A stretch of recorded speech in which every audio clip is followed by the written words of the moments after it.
هم الفاسقون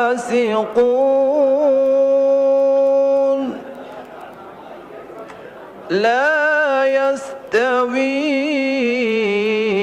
أصحاب النار وأصحاب الجنة أصحاب الجنة هم الفائزون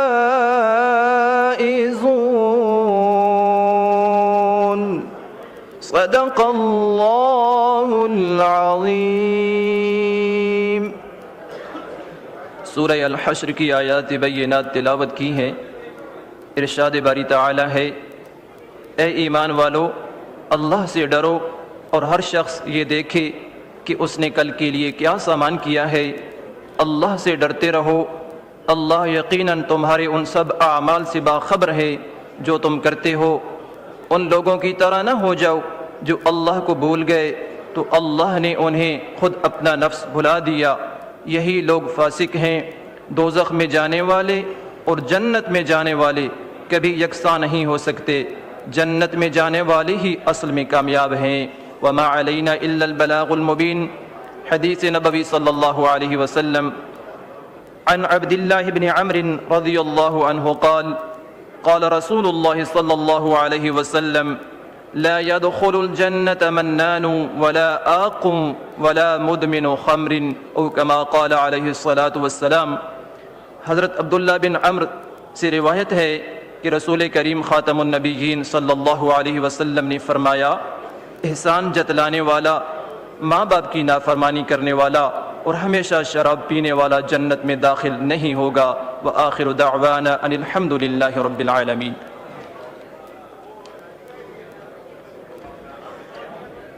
تیری نگاہ سے ذرے بھی مہر و ماہ بنے، گدائے بے سر و سامان جہاں پناہ بنے. حضور ہی کے کرم نے مجھے تسلی دی. حضور ہی میرے غم میں میری پناہ بنے. حضور ہی میرے غم میں میری پناہ بنے. جہاں جہاں سے وہ گزرے، جہاں جہاں ٹھہرے، وہی مقام محبت کی جلوہ گاہ بنے.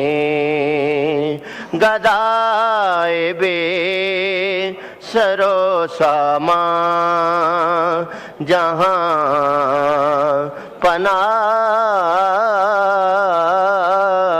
بنے.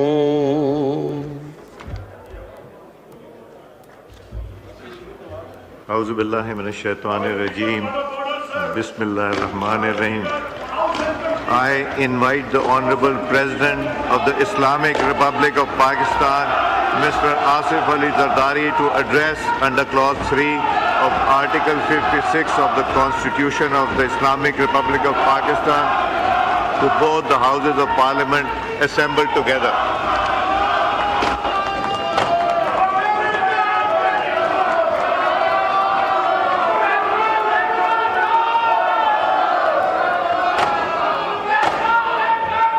Bismillahirrahmanirrahim.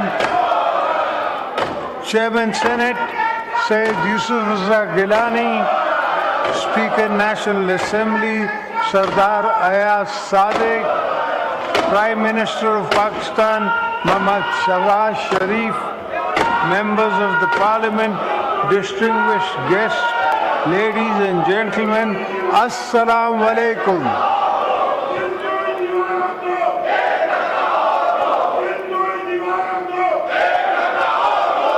It is my singular privilege as your civilian president to address for the 8th time the August House at the beginning of another parliamentary year.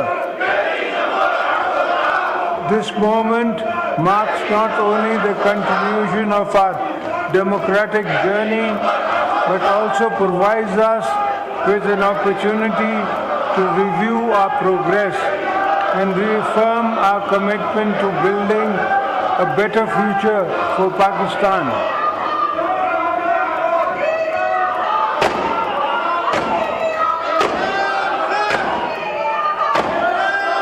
As we embark on this new parliamentary year, I urge this House to focus on promoting good governance and political economic stability.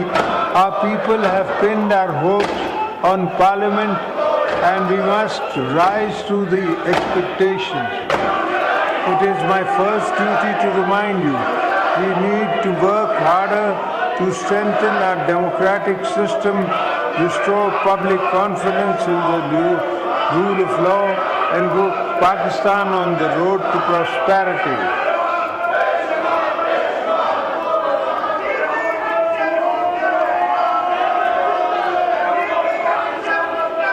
I would like to appreciate the government's efforts putting the country on a positive path to economic growth. Our foreign exchange reserves have witnessed a surge. There was a substantial increase in foreign direct investment, and the stock market also surged to a historic high. The government has also reduced the policy rate from 22 to 12%, and all other economic indicators have shown a healthy and sign improvement.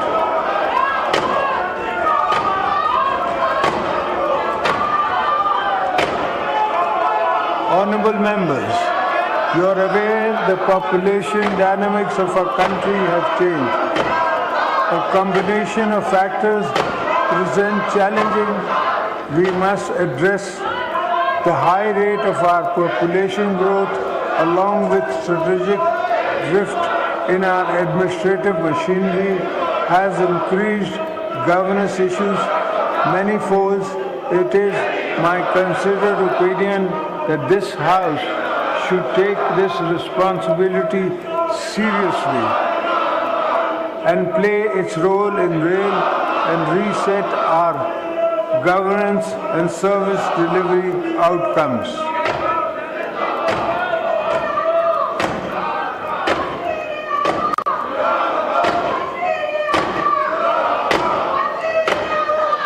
As far as the government is concerned, ministries need to redefine their vision and objectives and understand that pressing issues faced by the people of Pakistan have to be resolved within a certain time frame.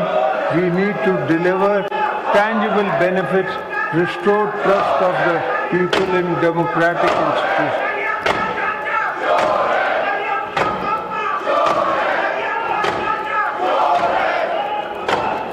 Democracy needs and give and take. And what better place to work for collective goals than this Parliament? As elected representatives, your function is role models for the nation. As you go about your parliamentary business, think beyond narrow goals. Think of the unity and consensus our country so desperately needs.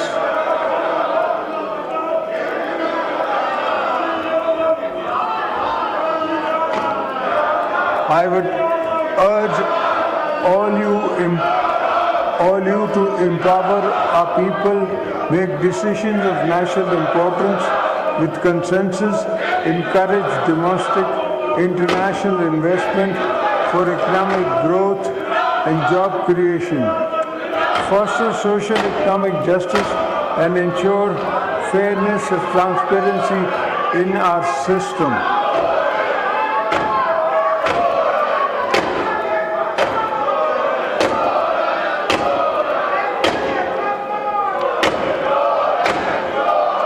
Chairman Senate, Mr. Speaker, for our country to prosper, it must build equitable.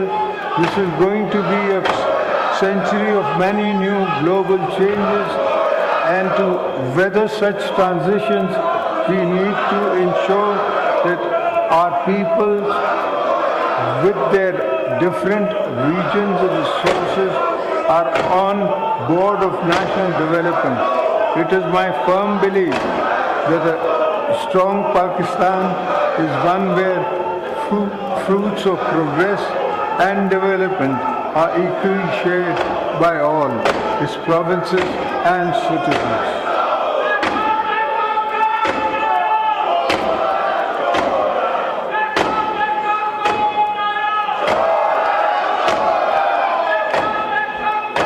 We should work actively to promote inclusive and uniform development, ensuring no province, no district, and no village is left behind. The House should ensure development is not limited to a few select areas, but reaches every nook and corner of the country. The ignored and neglected areas demand urgent attention from the federal government.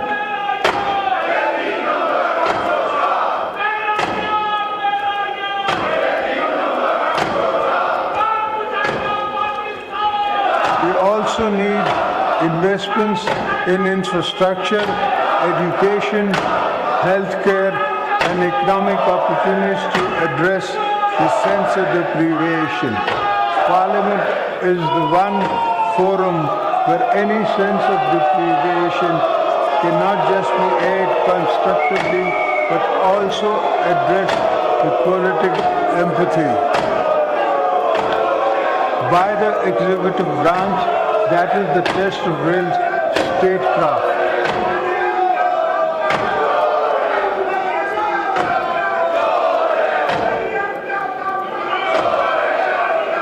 In this regard, improving our taxation system is essential to moving forward as a country. We must reform and expand our tax net, not overburdening those who already contribute, but by ensuring that every eligible taxpayer participates in nation building.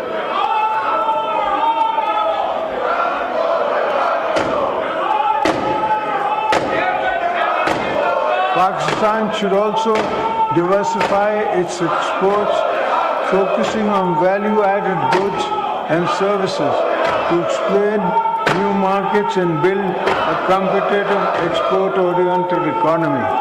We need to make our IT industry a key driver of economic growth. We should focus on building digital and information highways, investing in IT parks, enhancing internet accessibility and speed, and supporting the growth of our technology-driven economy.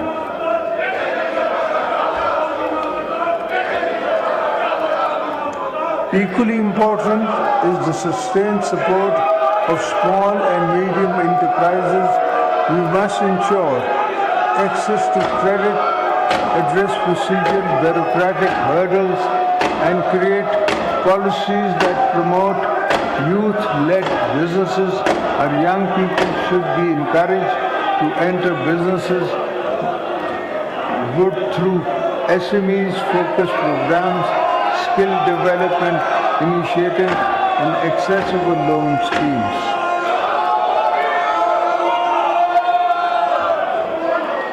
In order to achieve these objectives, I would like to urge the House to play its role to increase the ease on doing business. Investors, small businesses and international companies must find Pakistan an attractive potential of investment.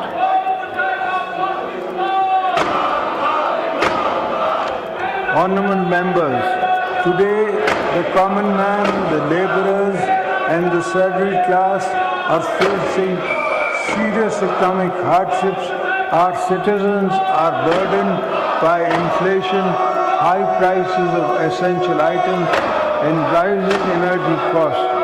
As we approach the next budget, I urge this Parliament and the government to provide real relief to the people.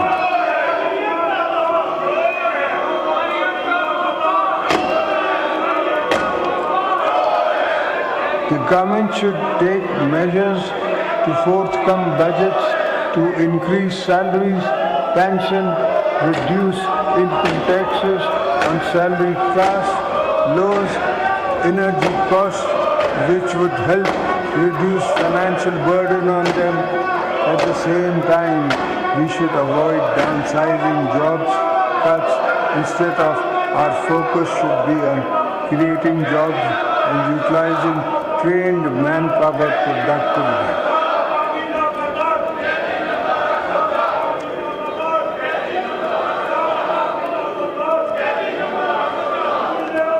Ladies and gentlemen, women constitute almost 50% of the country's population, but they are underrepresented in every aspect of life.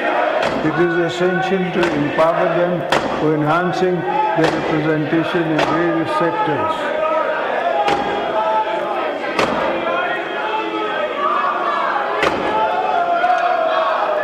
The most important intervention we can make as government and parliament is to make women at the bottom of the social pyramid financially independent in accordance with the vision of Shaheed Mohtarma Benazir Bhutto.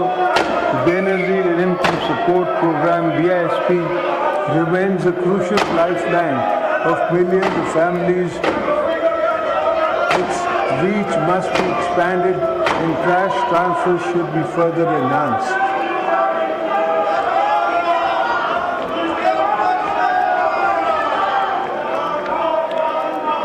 Young people make up a huge proportion of our current demographics. They need hope and inspiration.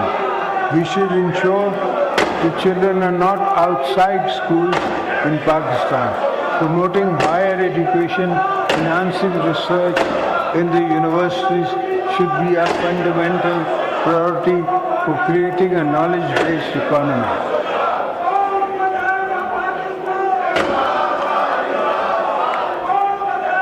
I urge the federal and provincial governments to increase allocation for education sector in the upcoming budget on micro level and to also provide more opportunities through scholarships and financial assistance programs.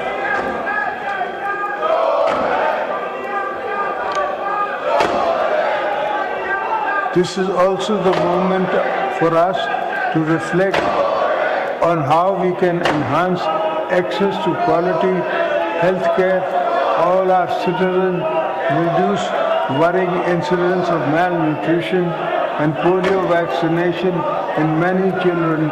Emphasis should be laid on primary health care.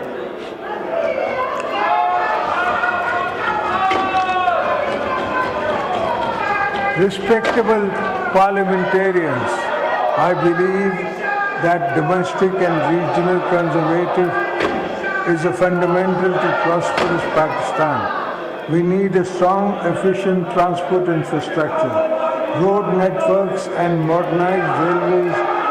Gilgit-Baltistan and Balochistan require a special attention in terms of connectivity and development, as these regions are Pakistan's strategic frontier. We are vital to our national economy. This will not only lower poverty, but also stimulate the economy with the new job skills and markets.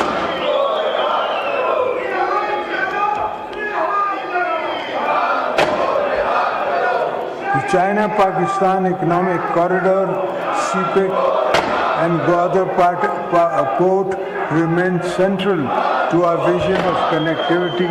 These projects must fully realize so that Pakistan can serve as a gateway to international trade, linking Central Asia, South Asia, and Middle East.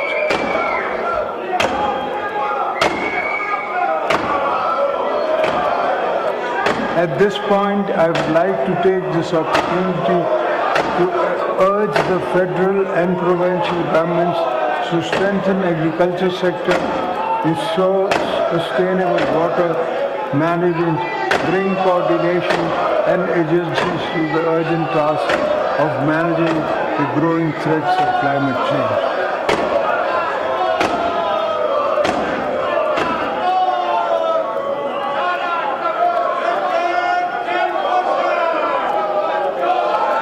I say this because agriculture is a key pillar of our economy and it is imperative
that we modernize the sector by adopting new farming techniques, developing better seeds, investing in agricultural research, and creating more jobs by making land more productive.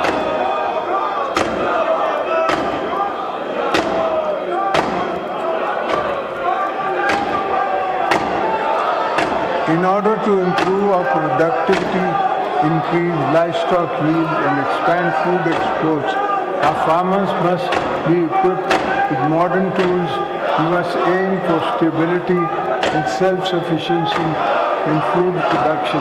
We need to focus on greater water availability and its efficient use. We must work towards innovative solutions such as bringing water from Tajikistan to Balochistan, upgrading irrigation systems, and utilizing new technologies to conserve and distribute water.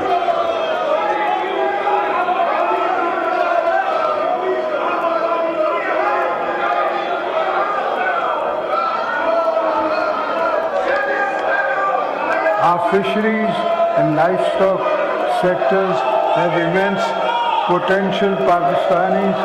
Pakistan's rivers, lakes and coastal areas hold untapped opportunities for fisheries. Commercial cattle farming can open new avenues for employment and export. I urge the government to play its role in providing incentives, training and support to our youth to make this industry a vital part of our economic future. I would like to urge the government to seek greater cooperation and exchange with China in this regard.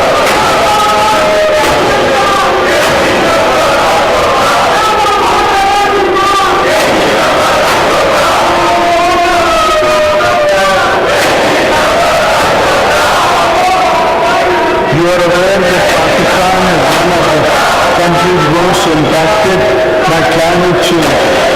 We should focus on restoring biodiversity, adaptive strategies on the food and water security access and preservation of the economic system.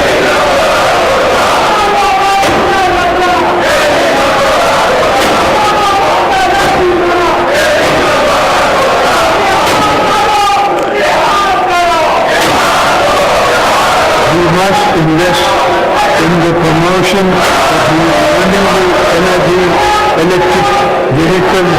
We must also focus on recharging our wetlands and rivers so that they emerge pollution free, and because once again the lifeline for livelihood and rich marine ecosystem. The mangroves of Sindh stand as a shining example of what can be achieved through conservative efforts.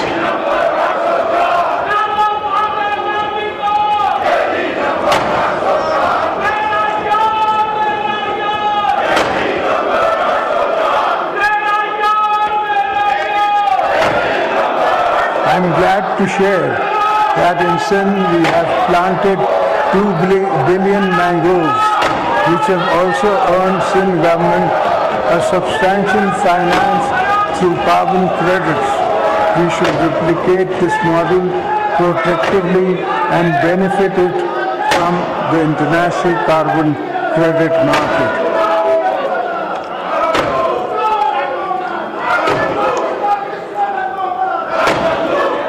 Members of the Parliament, we view the current internal and external security challenges which need to further strengthen our security capabilities and enhance capacity for our law enforcement agencies to effectively deal with menace of terrorism.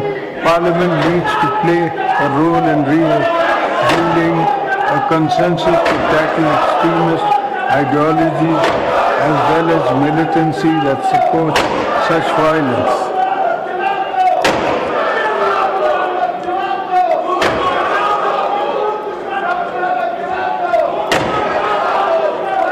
We are all aware of the external support and funding the terrorists are getting today, causing human and financial losses to the nation. We must unite to ensure that the challenges don't gather more momentum, because already thousands of our security forces have sacrificed their lives in the fight against terrorism, and we cannot allow resurgence again.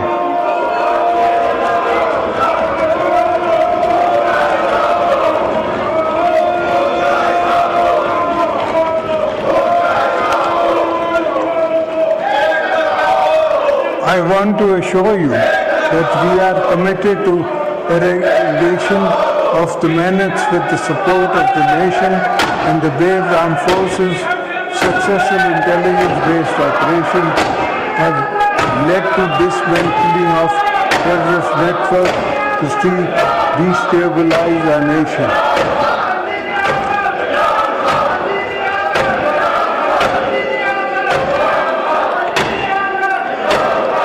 The entire nation is proud of its security forces and pays rich tribute to the bravery and dedication and countless sacrifices they have made in the service to the country.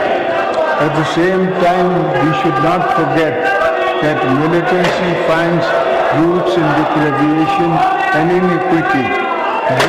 So we must focus on the development and regions most affected by terrorism and create employment.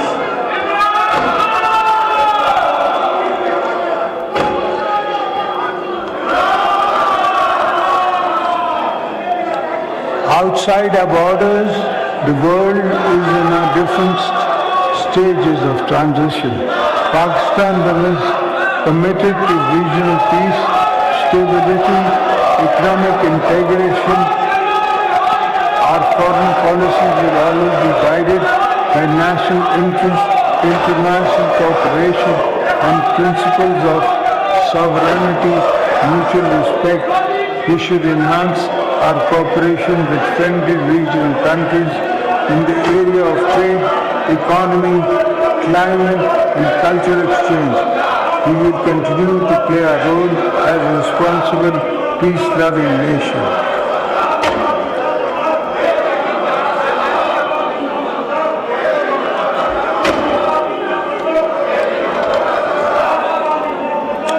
Our time-tested relationship with China remains a cornerstone to our diplomacy. We will continue to further strengthen economic and strategic ties with Beijing. We will further cement our all-weather strategic cooperation partnership with China and continue to support the One China policy. During my recent visit to China, I had a fruitful discussions with Chinese leadership while inviting them to make more investment in CPEC to improve regional and economic integration.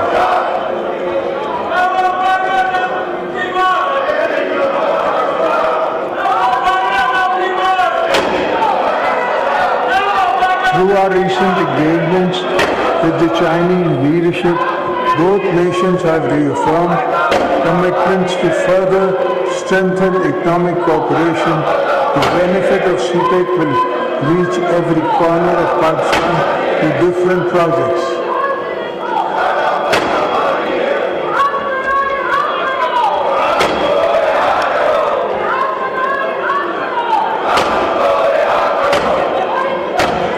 We deeply appreciate the support of our trusted friend Saudi Arabia, the United Arab Emirates, Turkey, and others who have stood by us in times of economic challenges.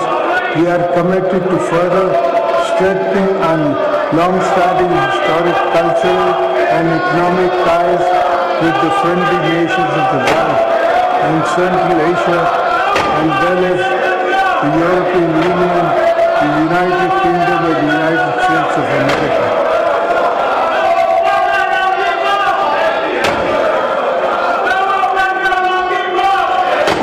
The recent successful counter-terrorism cooperation between the US and Pakistan is encouraging, and the two countries should build on this success to renew and enhance cooperation for joint goals.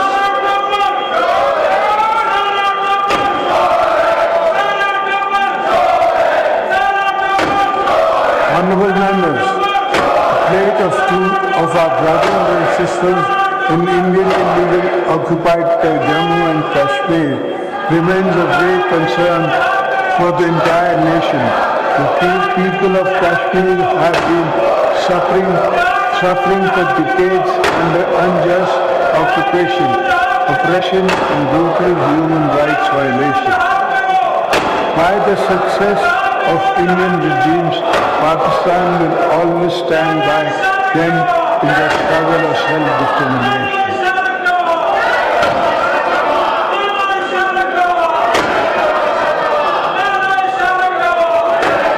We reaffirm our unwavering moral, political, diplomatic support for the Kashmir people and call upon the international community to take decisive action against atrocities being committed by Indian occupied forces.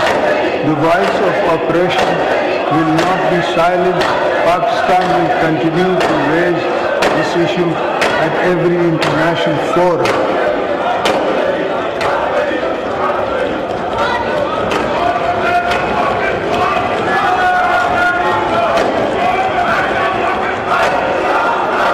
The Syrian devastation in Palestine demands urgent attention of the world. The Palestinian people continue to endure violence, displacement, ethnic cleansing, and oppression at the hands of Israel's security forces.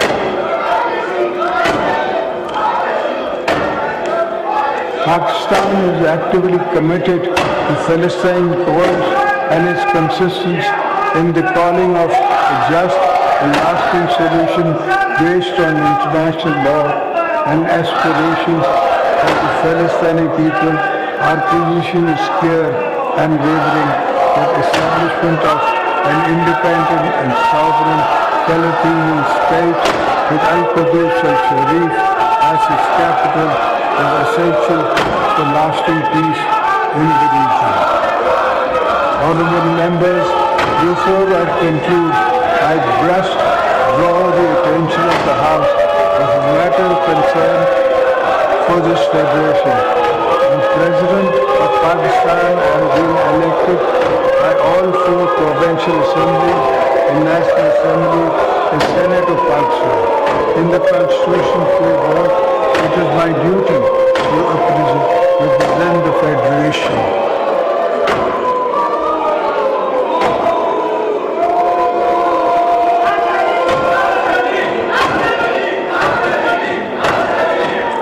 The most challenging and circumstances when my wife Shaheed Mohtama Benazir Bhutto was assassinated, I was the one who chanted Pakistan Khape for me. Pakistan always comes first.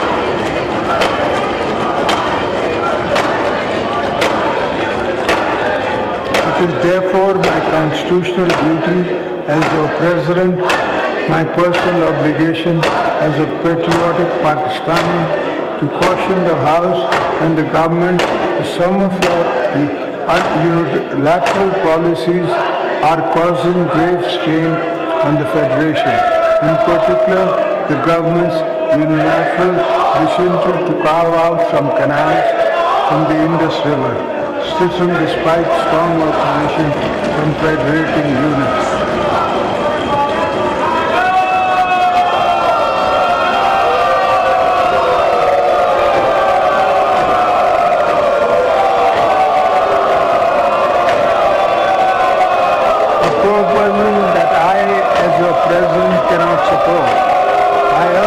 Government to abandon this correct proposal and work together with the stakeholders to come up with a viable, sustainable solution based on unanimous consensus among the federal union.